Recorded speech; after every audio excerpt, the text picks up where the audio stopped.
Constitutional Court denies Shell appeal on Wild Coast seismic surveys. By Satori News. In a landmark decision, South Africa's Constitutional Court has rejected Shell and Impact Africa's bid to appeal a ruling concerning seismic surveys planned for off the Wild Coast, affirming previous judgments that deemed such rights unlawfully granted. In contrast, the court has opened the door for the affected Wild Coast communities to present their case against the Supreme Court of Appeals, SCA, decision that allows Shell to apply for a third renewal of the contested permit.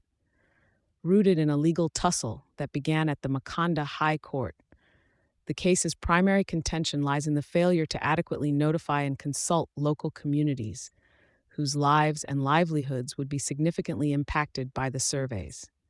Their cultural, spiritual ties to the ocean, as well as food security and climate change concerns, were sidelined when granting Shell's exploratory rights, a move later invalidated due to non-compliance with the Integrated Coastal Management Act by the Minister of Mineral Resources and Energy.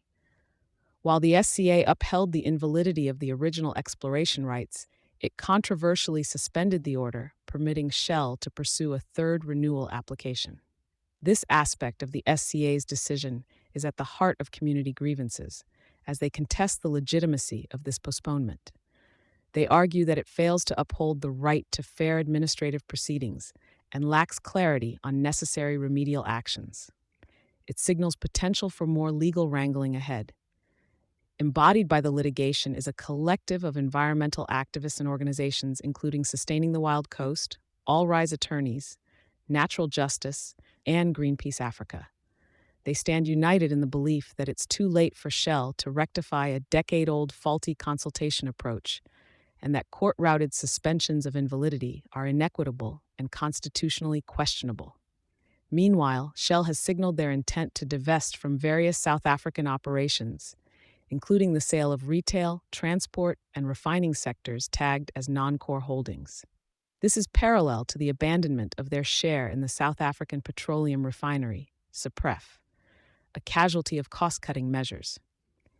While the date for hearing the Wild Coast community's appeal remains undetermined, the Constitutional Court's decision reverberates deeply, rendering a subtle yet profound message on prioritizing environmental justice and the rights of indigenous groups in the face of industrial pursuits. The oil giant's ongoing divestment in South Africa echoes these sentiments, perhaps acknowledging the non-sustainability of disregarding both environmental and communal imperatives. Thank you for choosing Satori News.